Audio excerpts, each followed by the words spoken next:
जय हिंद दोस्तों, आप सभी का स्वागत है हमारे इस बायोलॉजी के सेशन में। तो आज का जो हमारा महत्वपूर्ण टॉपिक है वो है लिंग की उपस्थिति के आधार पर जीवों को दो वर्गों में बांटा गया है। पहला जीव का नाम है एक लिंगी और दूसरा का नाम है द्विलिंगी यूनिसेक्सुअल ऑर्गेनिज्म और दूसरा का नाम है बाइसेक्सुअल ऑर्गेनिज्म।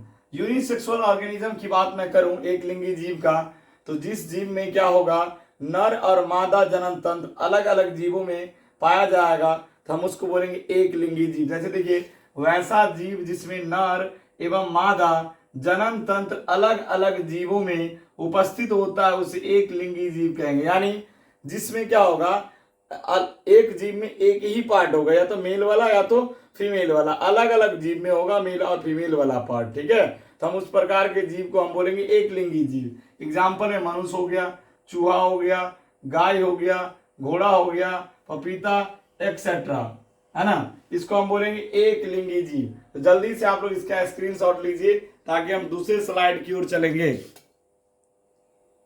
तो आप लोग स्क्रीनशॉट ले लिए, तो चलिए जल्दी से आप लोग हम बात करेंगे द्विलिंगी जीव किसको कहते हैं। ठीक है, नाम से स्पष्ट है, इसको द्विलिंगी कहो या इसी का नाम है उभयलिंगी। उभयलिंगी, उभयलिंगी, उभयलिंगी जीव, इसी का नाम है उभयलिंगी जीव। या तो द्विलिंगी बोलिए, इसी को उभयलिंगी बोलिए। यानी वैसा जीव जिसमें क्या होगा, एक ही जीव में मतलब क्या बोलेंगे, एक ही जीव में क्या होगा, नर और मादा जनन तंत्र उपस्थित होगा। यानी वैसा जीव जिसमें क्या होगा, नर और मादा जनन तंत्र एक ही जीव में जब उपस्थित होगा तो उसको क्या बोलेंगे, द्विलिंगी। यानी जब क्या करेंगे, जब नर एवं मादा जनन तंत्र, मादा जनन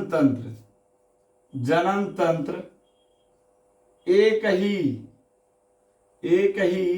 जीव शरीर के अंदर, जीव शरीर के अंदर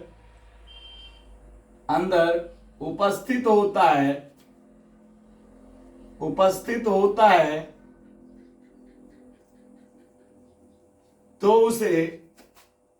उसे द्विलिंगी कहते हैं। द्विलिंगी या उभयलिंगी जीव कहते हैं। यानी जब क्या होगा, नर और मादा जनन तंत्र एक ही जीव शरीर के अंदर उपस्थित होगा तो उस प्रकार के जीव को द्विलिंगी या उभयलिंगी कहा जाता है। जैसे मैं अगर एग्जाम्पल की बात करूं, एग्जाम्पल की बात करूं तो केंचुआ का नाम थोड़ा आप लोग सुने होंगे।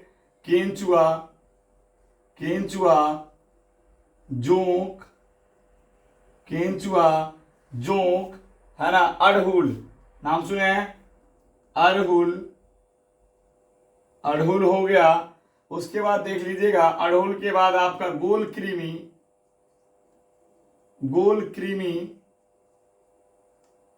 फीता कृमि, उसके बाद देख लीजिएगा बैंगन, गुलाब का पौधा द्विलिंगी होता है। उसके बाद और देख लीजिएगा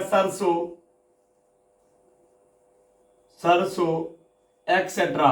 ध्यान देखिएगा, ये जीव सब जो है जिसमें नर और मादा जनन तंत्र एक ही जीव के अंदर उपस्थित होता है तो ऐसे जीव को द्विलिंगी जीव कहा जाता है। तो है, आप लोग ध्यान रखिएगा, बोर्ड का जो एग्जाम होता है उस एग्जाम में यहां से एक क्वेश्चन निश्चित रूप से सब्जेक्टिव और ऑब्जेक्टिव में रहता है। तो ठीक है, 2025 के जो हमारे स्टूडेंट हैं, तैयारी कर रहे हैं, वो हमारे साथ जुड़ जाए और अच्छे से अच्छे नंबर बायोलॉजी में आप उठा सकते हैं। डेली का मेरा सेशन चलेगा। अगर आपकी तैयारी नहीं है तो आप हमारे साथ जुड़िए। हम आपकी फुल गारंटी लेते हैं कि हम आपको बायोलॉजी जो है दिसंबर तक क्या करेंगे, पूरा का पूरा बायोलॉजी खत्म करवा देंगे और आपको याद भी हो जाएगा, समझ में भी आ जाएगा और आपको अच्छे नंबर भी आ जाएंगे। धन्यवाद।